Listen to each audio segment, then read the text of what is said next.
We'll go to Tyler James first.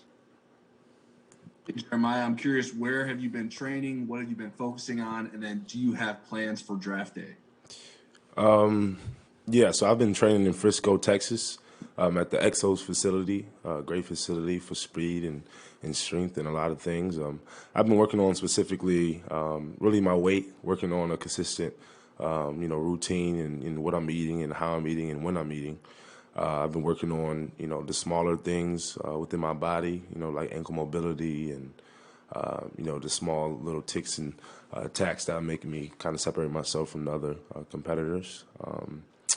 And, for draft night, I have a plan to either go home, maybe somewhere in the area, not exactly Hampton, Virginia, but maybe Williamsburg or, somewhere of that sort and watch it with, the closest people that have kind of helped me out with this process. Or, God willing, if I get invited to the draft, I may go there. So. Up next, we'll go to Nick Faribaugh. Hey, Jeremiah, you played pretty much all around the defense. You've been almost a slot corner, a safety, a linebacker, kind of all this. Are you getting a consensus from NFL teams of where they're viewing you? Are they viewing you as a will? Are they viewing you as the box safety? Are they viewing you as a slot corner? I mean, where are you most comfortable playing? And also, have you met at all with the Pittsburgh Steelers?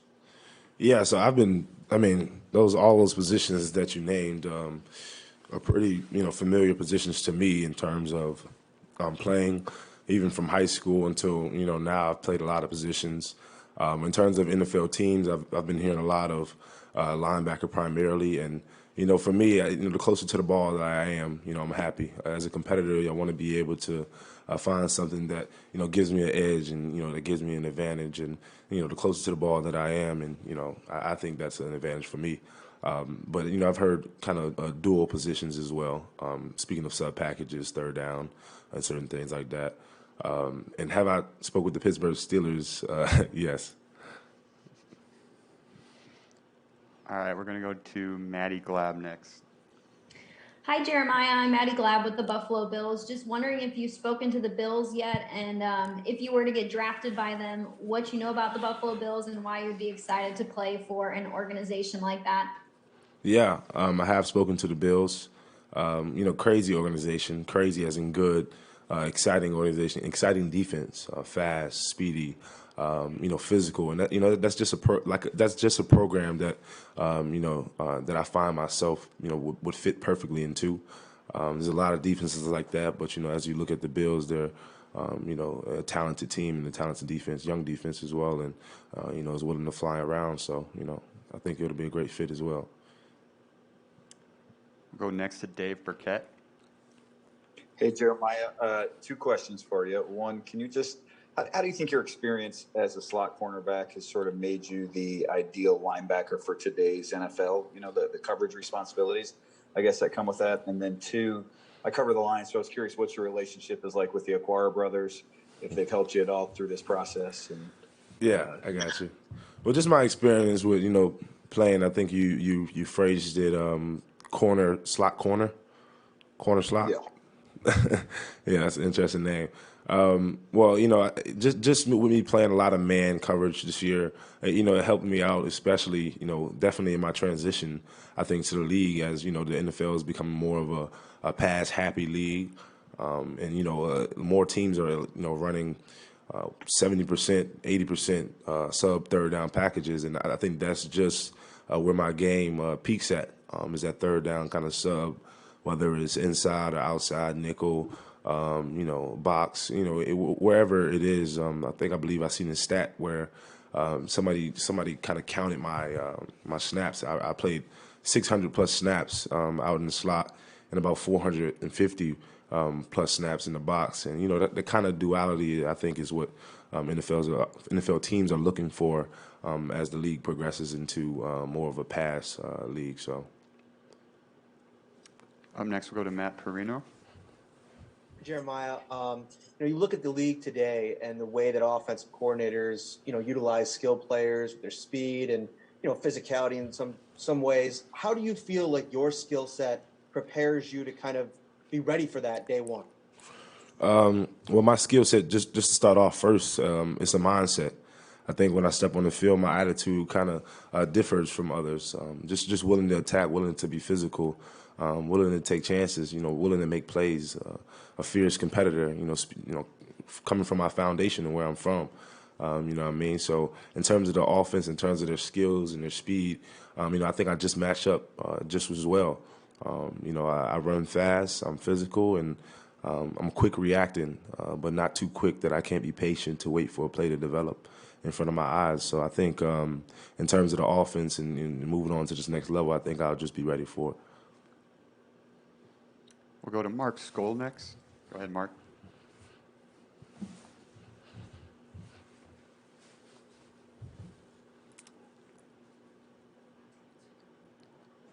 Just got to unmute Mark. Nobody asked me about. Oh, wow. Hey, Jeremiah, I'm curious. Obviously, during the season, we asked you about the draft buzz that was surrounding you and the hype surrounding your name, and you kind of brushed it off. Now that you are kind of all in on the NFL, proceeding with all the pre-draft process, what's that been like for you? And I'm just curious, have you got any just unique questions during this interview process that were thrown your way that you weren't really expecting? Can you repeat that question for me, please? I got the last part. Yeah. Yeah. So during the season, you were kind of like, we were talking about the draft, how the draft was surrounding your name. Yeah.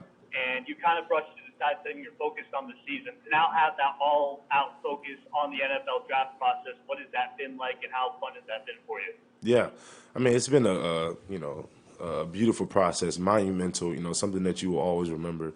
You meet a lot of guys, meet a lot of competitors.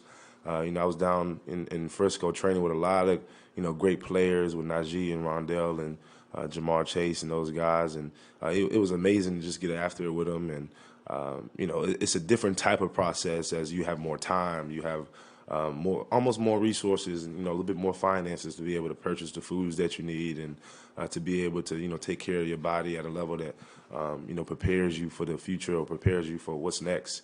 And, the process is just, full of wonders, full of things, new things that, you just got to adjust to. And the adjustments has been, great. I've grown mentally, I've grown physically.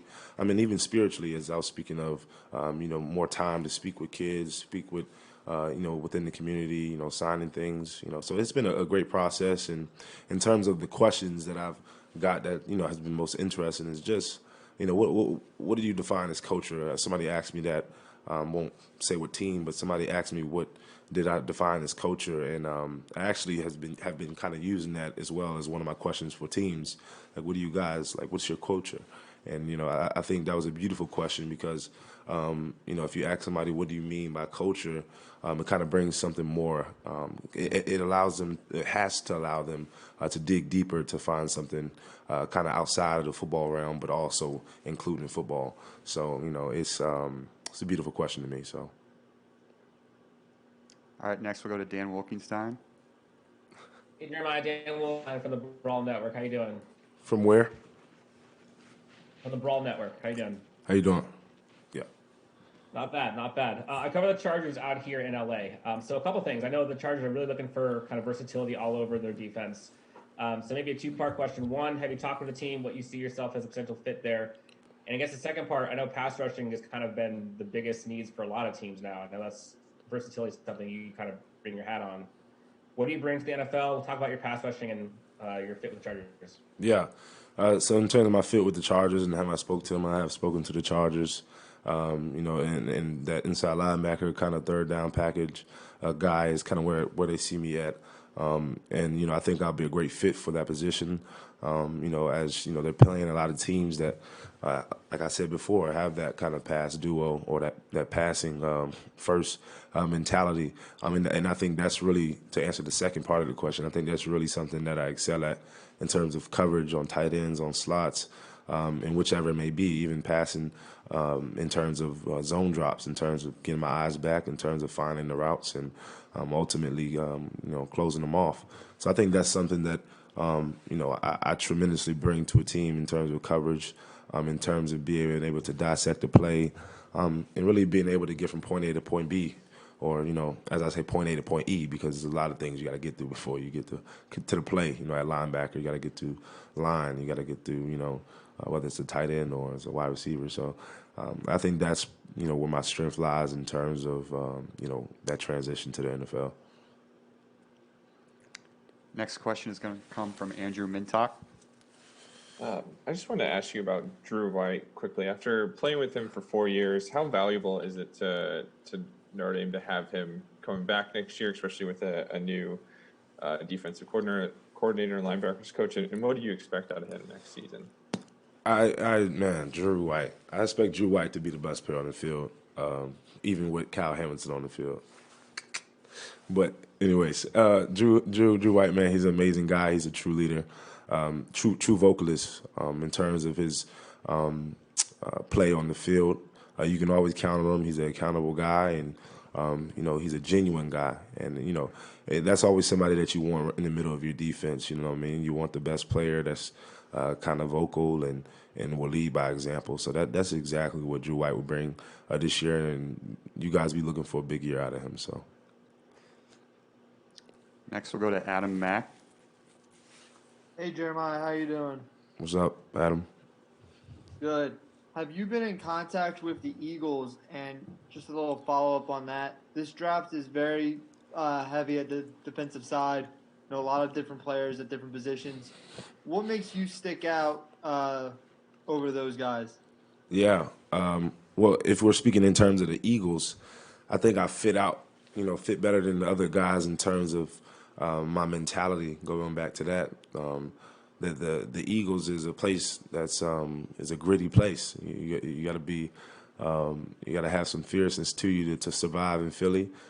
You win in Philly, they love you. If you lose in Philly, they hate you. So you got to be able to deal with that. And coming from my background, even here at Notre Dame, what I mean, it's a lot of situations that I had to persevere through, and I think that first and foremost, my mentality prepares me more than some of the other players in terms of Philly, in terms of my athletic ability, in terms of my physicality on the point of attack, physicality in terms of block shedding. I think I excel in a lot of things if we're comparing other guys, but in terms of Philly, I think that's what separates me. Up next, we'll go to Patrick Ingle. I like how there's no follow-up questions. Let's just keep moving on. Hey, Jeremiah, and when you've heard these different positions from NFL teams and different roles they see you in, and when you look at your usage and snap counts like you cited earlier, is that kind of, as you've watched tape or watching defensive players, anyone new in particular that you've kind of watched and thought that your game resembles or kind of someone you like to model your game after? Yeah, absolutely. I think of Deion Jones from the Falcons. I think he's a smaller linebacker, but he's speedy. He's instinctive. He's a player that really knows the game. And when I watch him, even on third down, sometimes he may be lined up in the middle or lined up on the edge and backdropping. He does a lot of different things within that Falcons defense. And that's kind of the new player that I've kind of modeled after, along with an older player, Charles Tillman, in terms of getting the ball out, in terms of finding new ways to separate yourself within the game. I think those two players are some people that I've actually kind of modeled my game after and even try to develop into kind of. So. Next, we'll go to George M. Thomas. Hi. You're talking about. Lost you. Try again, George. There we go. Lost you again, George. How's that? Yep. Got it. Yep. You were talking about culture earlier, and I'm just wondering, how important is an organization's culture to you? Man. As a follow-up, what do you know about the Cleveland Browns? And have you heard from the Browns? Yeah. Yes, the Browns culture is 3 words: smart, tough, and accountable. It's verbatim the words that the coach had recited to me. And I think those 3 virtues, could call it, fit perfectly with who I am. and during this transition, certain things that I would try to formulate into. But in terms of why is the culture important to me, well, basically because I want to be able to mold myself and kind of cultivate myself to match what that team is looking for. With anything that is positive, I want to be able to adapt and to kind of be relatable to others and give the team what that team ultimately needs. So, All right, Andre, we're going to end it with you. All right, Andre Robinson, Challenger Community News. Jeremiah, congratulations on your pro day. Thank you. It's Wednesday, the pro day, but thank you.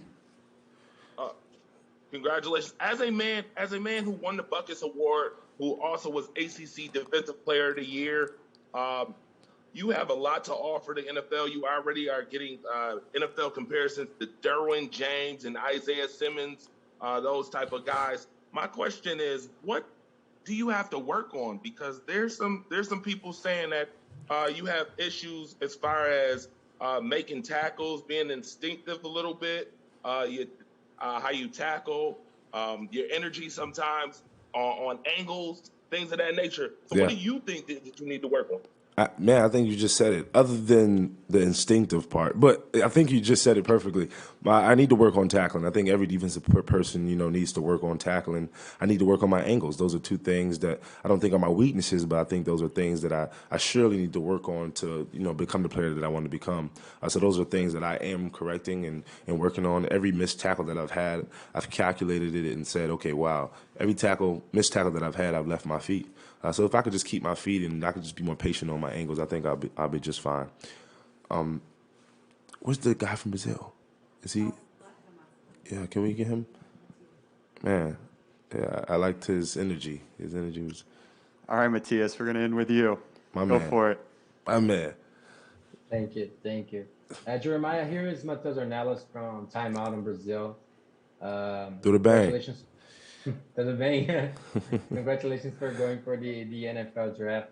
You already talk a lot about problems, stuff you have to get better. They're already good. But what do you think is your main quality that you can show for the teams, and maybe even on these interviews they are having, like stuff that maybe they can't see on tape, but talking to the teams, they like make them see these qualities?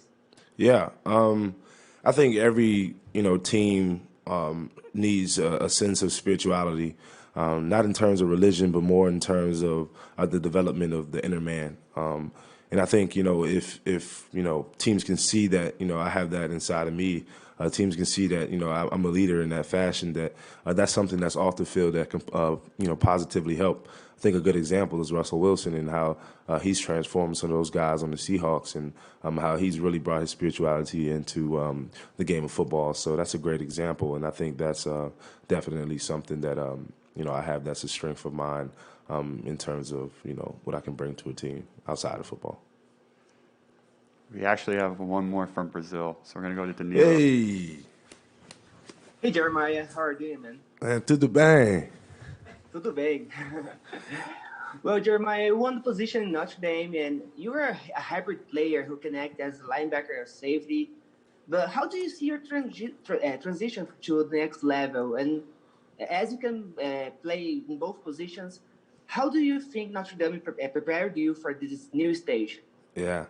Excellency, forte. I think I am, a great candidate in terms of the transition to the NFL, just because of my attention to detail. I think Notre Dame has formed us in a way, specifically Coach Lee, in his philosophy and seeing the world and his philosophy and seeing the game of football. In terms of focusing on the smaller details, we always look at the broad picture, but if players can truly focus on the smaller details of the game, focus on the true smaller details of their bodies, their mind, and even watching film, details.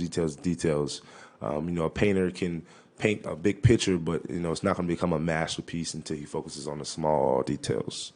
So yeah. Great, thank you. We're 5 minutes over time, so thank you, Jeremiah. Appreciate y'all.